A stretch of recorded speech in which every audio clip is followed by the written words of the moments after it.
Speaking of walking, let's go ahead and get into the actual relationships that plus size girls be having. So I think it's an interesting thing. So I came across this girl. Now I think she's a really cute girl. You know what I'm saying? She's a big girl, but she's a really cute girl. And just such a sad story.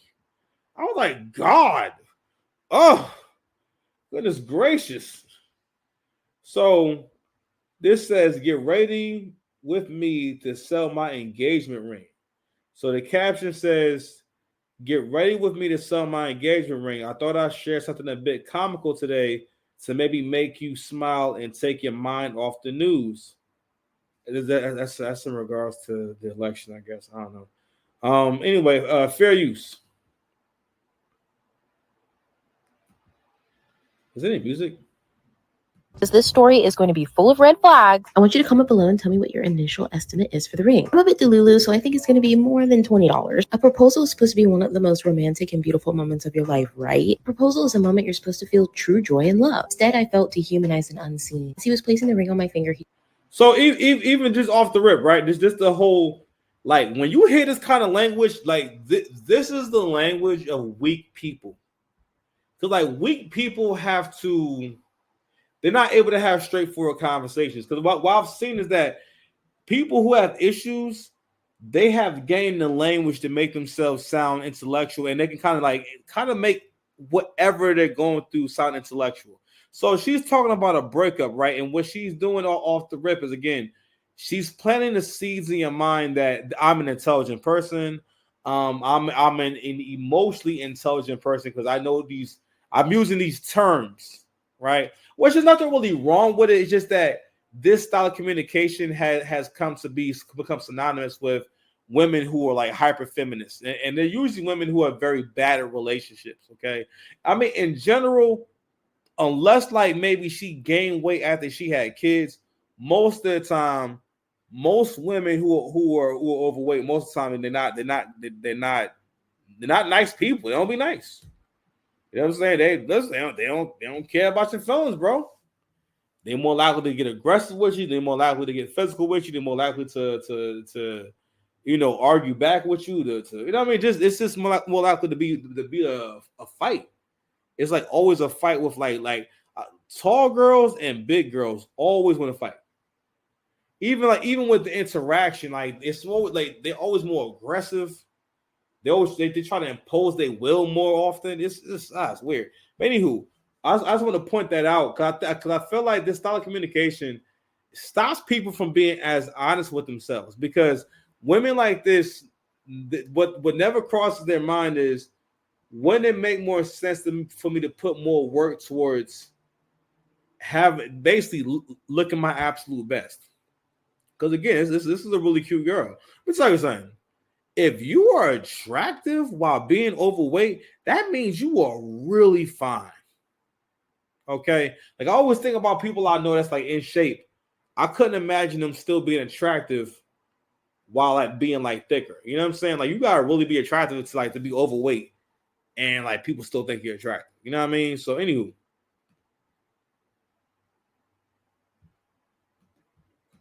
He told me about how he found the ring. He goes into a jewelry store, looks around, and an associate comes up to him and says, "Oh, what size are you looking for?" He tells her an 8. Tells me, she then laughs and says that I must be a big girl and fat. He said he got really mad, and a manager overheard this and came over, offered to help him. The ring he wound up picking, he got on sale because they felt bad.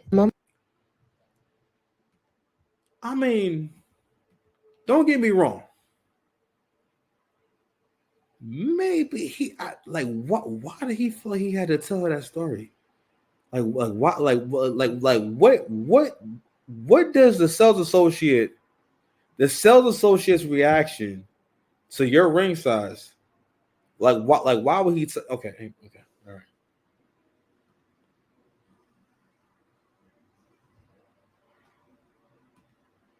I was supposed to feel the most love, couldn't escape fat phobia. I realized he couldn't even take my feelings into account, even in a proposal. Why tell me that story at that moment? Okay. So, all right, fat phobia. That is like the perfect expression of what the hell I mean. With like this just this communication style is why people who have liberal thinking, for the most part, they're not really able to ever level up in life. Because what makes you think more conservative is when you start thinking about, you know what, I want things to work. I want things to be consistent in my life. People who think more liberal, like this one right here, they're too open to new ideas. They're too flexible with their thinking. That's why in her mind she's told herself, I'm cool being this big. And she's not correlating that, yo, someone got you a $3 engagement ring. Even how she came into the video, of course, I understand that you don't gotta spend. It's because it's an engagement ring that you gotta spend a bunch of money. Of course, I respect that too.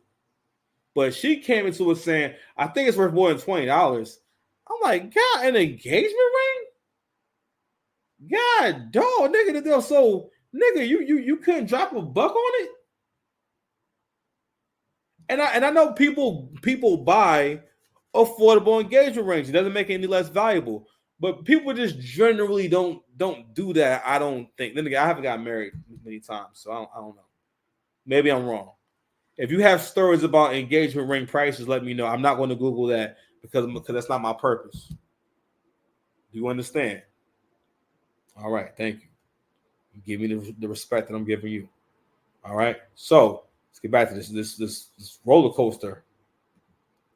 Turns out the ring is worth about $3, y'all. $3. I knew it. He was a fucking scammer. Here's the ring in question. Pink and blue, but it's not what I want. Gave him a spreadsheet with dozens of rings in his budget, which was around $500, and he completely ignored it. Well, Sprinkle Sprinkle works, and asking for the bare minimum gets you exactly that. Ready with me to sell my engagement? Damn, man. Then she said Sprinkle Sprinkle. Said Sprinkle Sprinkle. Ma'am.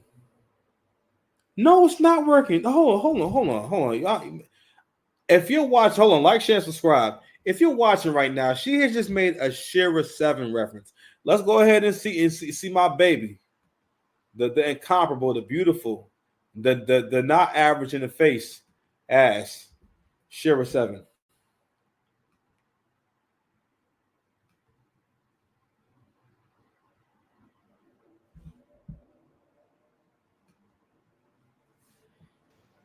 He don't love you unless he marries you, okay?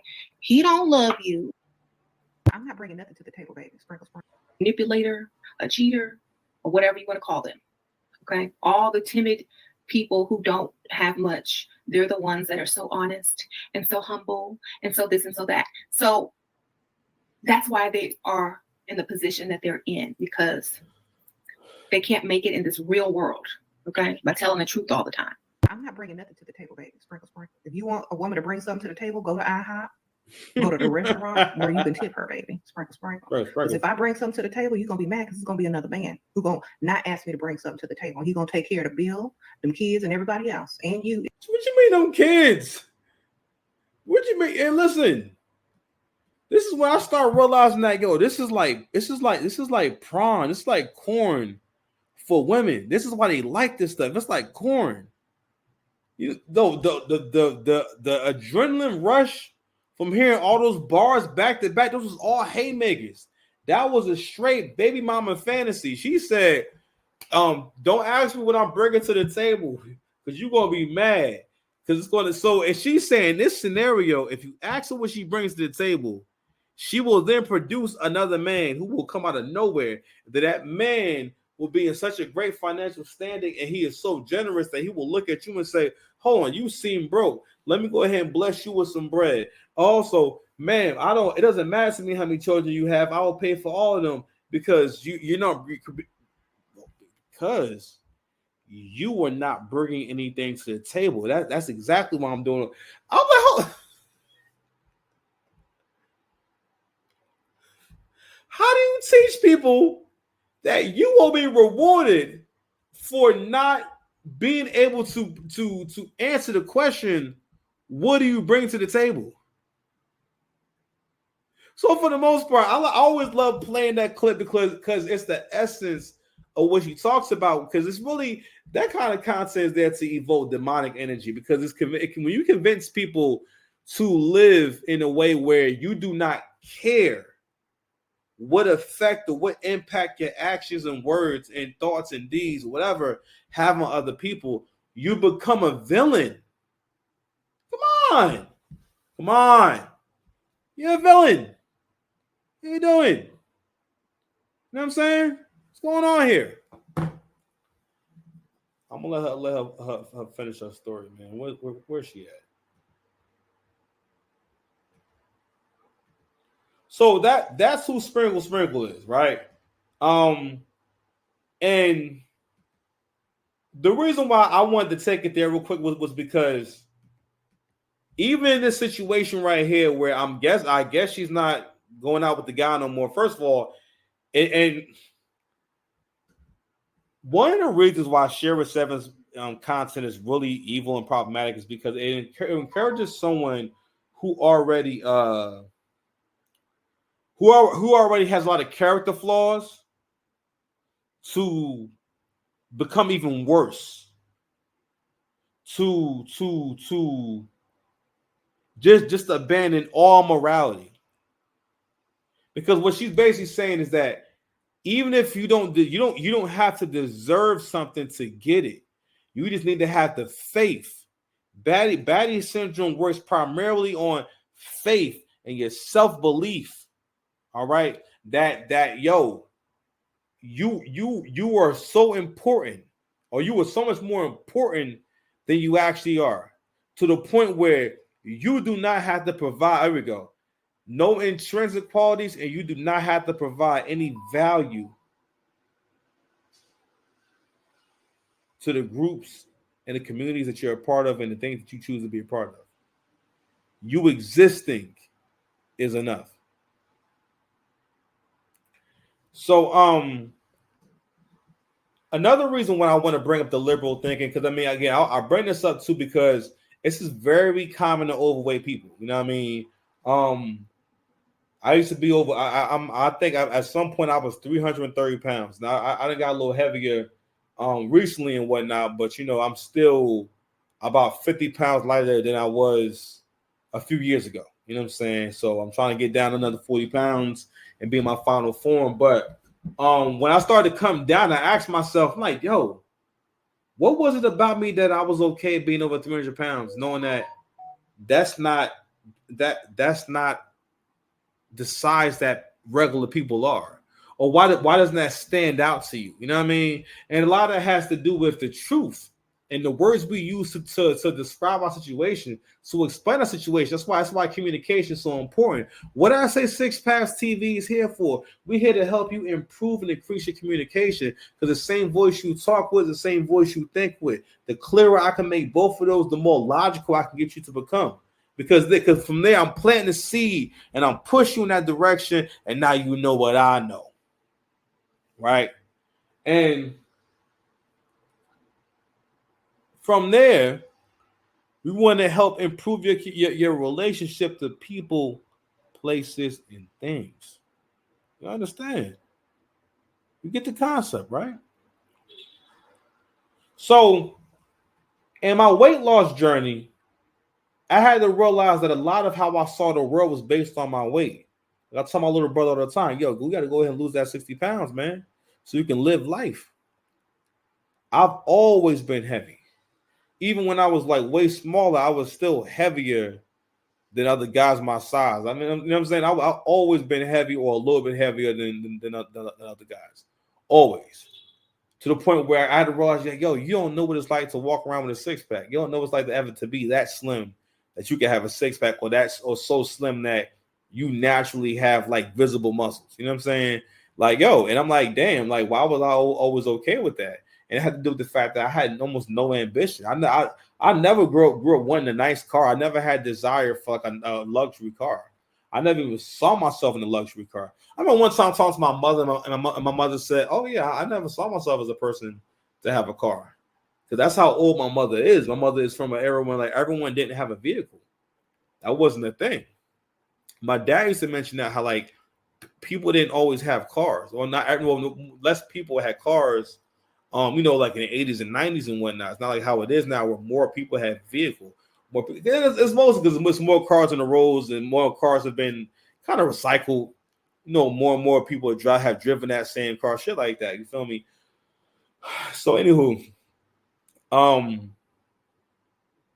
so yeah, I didn't realize how it affected how I saw every part of my life, and even when it came to dating, and I think that one thing that made me say, you know what, I probably would have an easier time, or I probably would have a better reaction from the women I'm meeting, you know what I'm saying, if I lost some more weight, or if I lost some weight, you know what I'm saying, and like, yo, and listen, like that's what happened, you know what I mean, and like I had to say, you know what, nah, you know, I'm not at my best, right?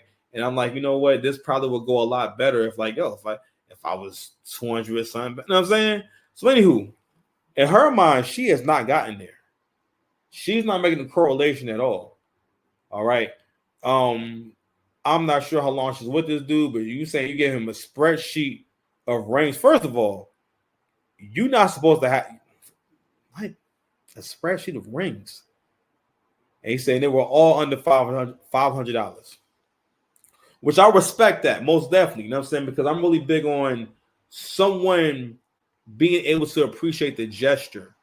You never want to be around or be with no women who really who's too into those kind of things. All right, like I don't believe I'm like, yo, like you. Anyway, I'm sorry. Anyway. So I bring the situation up also because I want to look at the kind of relationships that plus size girls actually be in. You know what I'm saying? The fact of the matter is this: he didn't look for rings that were in a certain budget to begin with. You know what I'm saying? Also, it's because, like, yo, I mean, now mind you, this is the white guy. She's dating a white guy, all right? And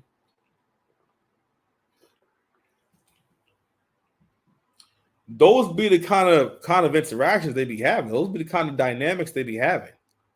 All right, where yo, my man don't gotta do nothing.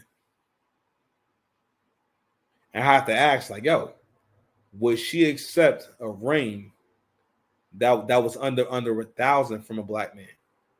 The ring is supposed to be a few months' pay, or something like that, at least a month's pay, something like that. You know what I mean? It doesn't have to be, but it's supposed to be a substantial amount. The idea is that it's a forever kind of thing. You know what I'm saying? Like $20. Shit. He said $3, and then told her it was $3. Anyway.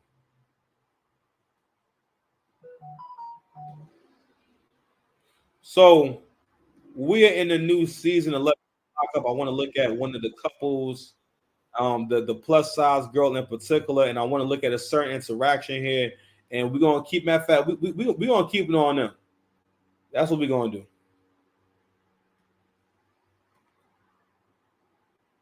All right, fair use. My man. Fair use. Rob and I have a twin flame connection. He is my divine counterpart. Our sexual chemistry is extreme. Boom, right there. Boom. No time wasted at all. What I'll be telling y'all. Listen, it is hella masculine for women to talk about their sexual desires in a public space. That is not ladylike at all.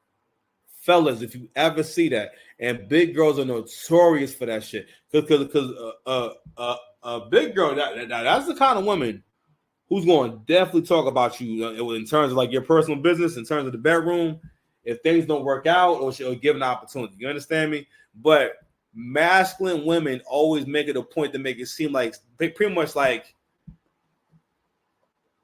for them, sex needs to be as close to being pornographic as possible. You know what I mean? So that like just imagine every aspect of that. You know what I'm saying? So for them, so what they don't really look to have an actual connection.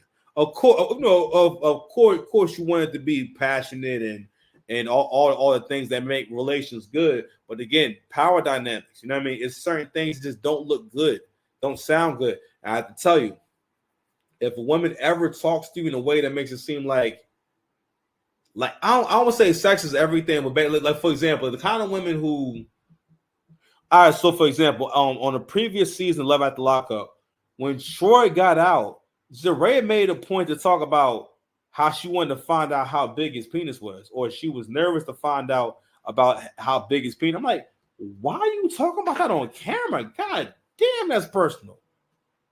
Oh my God, like that is so personal. Like, why you have to say that out loud? Like, that's such a personal thought. You keep that to yourself, okay? But I don't know. It's just consistently masculine, like really masculine chicks, and that's a sign of a really masculine woman. You know what I'm saying? So this one right here, this is the archetype where she is ready for him to come out, and she is ready to foot the bill. She's ready to pay the big girl tax in full. You understand? I'm 45 days away from walking out of this prison, so and I'm excited. I can't wait. I haven't been sexually active in 8 years. She is in trouble. I feel like I'm about to turn into an animal. Not the wall. He's so I love it. My cousin is married to Rob's sister. My cousin called on the phone like, I got some pictures of Tisha's brother, Rob.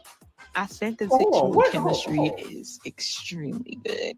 I'm 45 days away from walking out of this prison, so and I'm excited. I can't wait. I haven't been sexually active in 8 years. She is in trouble. I feel like I'm about to turn into an animal. Not the wall. You said how about fuck you through the walls is crazy, son. He's so I love it. Yo, son said he gonna clap the cheeks like Juggernaut. He gonna do her like Juggernaut. Crazy work, son. My cousin is married to Rob's sister. Yo, what's this picture right here? Nah, bro, we screenshot this shit, bro. What? Who you telling to be quiet? Fam, who you telling to be quiet? Oh, nah, that nigga a creep. He do strange things for change. He can be paid to do a lot of different things. My cousin called on the phone like, I got some pictures as soon as you come home. I'm excited for us to be together, and start our life together. So I wanted to play this interaction right here, and I want you to hear the stuff he's saying to her. Oh. So that's one You're so sweet. I'm gonna give these strippers in. There we go. Boom. So he's saying he want to get these strippers in. Let me explain how they got there.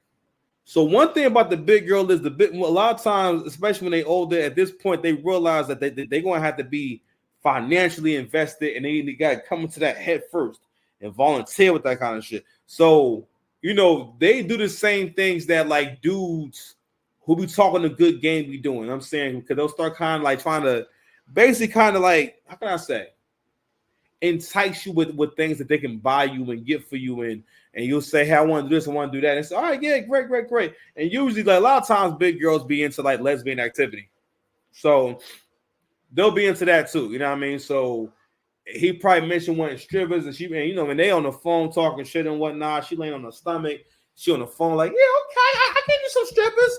You know what I mean? And also, again, I think look at me, all women like attractive men, right? And men who are in shape.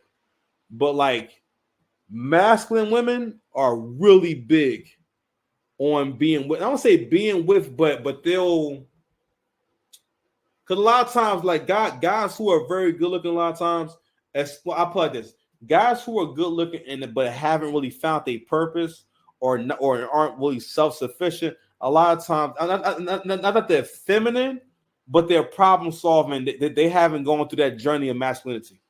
You know what I'm saying? I've been thinking a lot about that. I thought I heard Angry Man say it. You know what I mean? The journey of masculinity, where you finding yourself, you finding like where you stand on things, what works for you.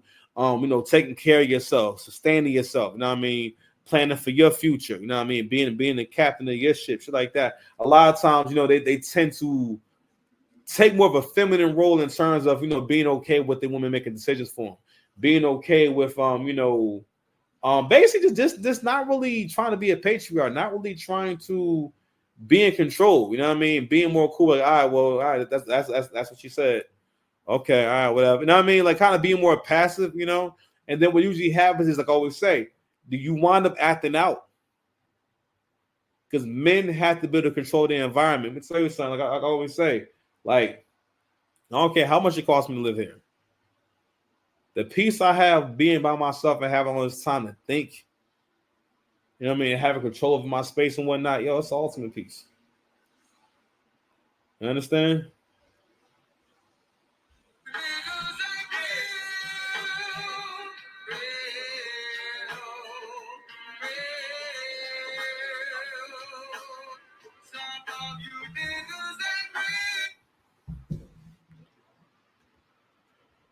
Niggas ain't real, man. That's one of my goals as well. Oh my, here you the strippers, bro. My question for you is, are you gonna be a part of this, or are you gonna be at home? All right, something I want to do soon, that was definitely with my homeboys is, have the strippers and just having fun and doing things men do. You could tell that he was a young man when he went in, because he keeps talking about this shit. So I guess he don't know what the economy is. Like, fam, where you getting this money from? Oh, man.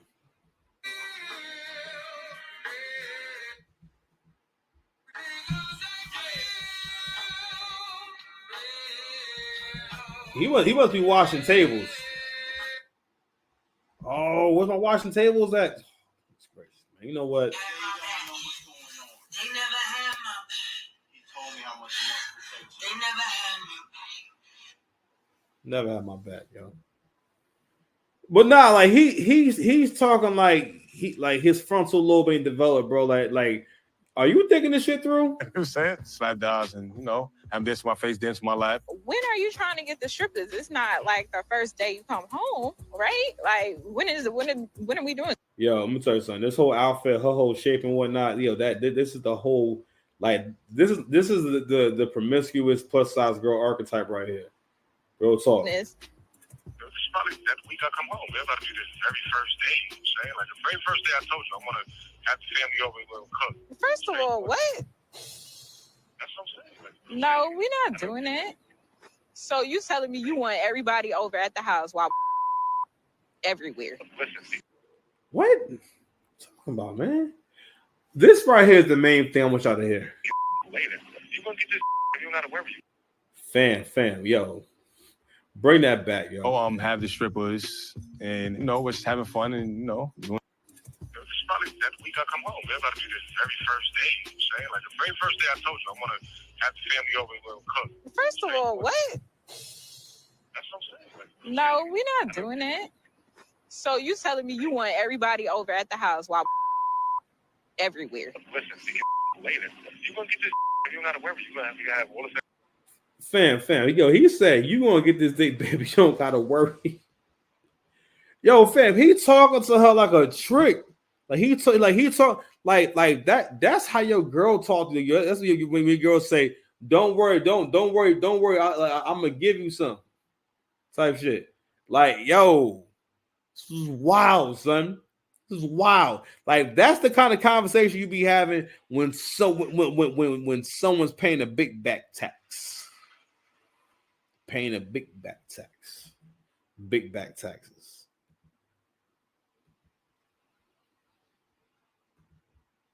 Next you want to have. I know you horned out. We already had the. He said, I know you horned out. But no, I'm just saying, I also want to play this shit because this is not a conversation that you will have with a woman that's attractive. Or with a woman that you're, I don't say, well, yeah, you're afraid of losing. You know what I mean? The talk that the first 2 days was just me and you, and then now all of a sudden you want the family to be there as soon as, like, why? She want me immediately. She don't want to wait. I think that's gonna be an issue. I want to cuddle. I want to be held. Why do we have to have other people as soon as you come home? I have to really calm down because I am completely vulnerable. I do carry trauma with me from the past relationships. If he hurts me, I think I wouldn't get in a relationship probably for the rest of my life. That's another thing too. Like like big girls is also like really, really emotional. I mean, they really mostly emotional because like you eat any kind of foods that fuck with your microbiome. Like I'm about to get back on where I was before, where like I wasn't having no gluten, no nothing. You know what I mean? No sugar, like low sugar. So like you're not living unless you live in low sugar. You feel me? But they eat a lot of the things that are bad for the gut microbiome, which increases anxiety and makes you more angry, and it like shuts down like the problem solving parts of who you are. You feel me? And it kind of keeps you in a perpetual state of anxiety and anger and having negative thoughts and whatnot. Like, first of all, it is a really negative. It's an extremely negative thought to say that I'll never be in a relationship again. Basically, what you're saying is I'm going to give up on something. Never give up. You can't give up. All right, we're gonna play a little more, and I gotta close out, man. I've been contenting too much, man. Y'all don't deserve me.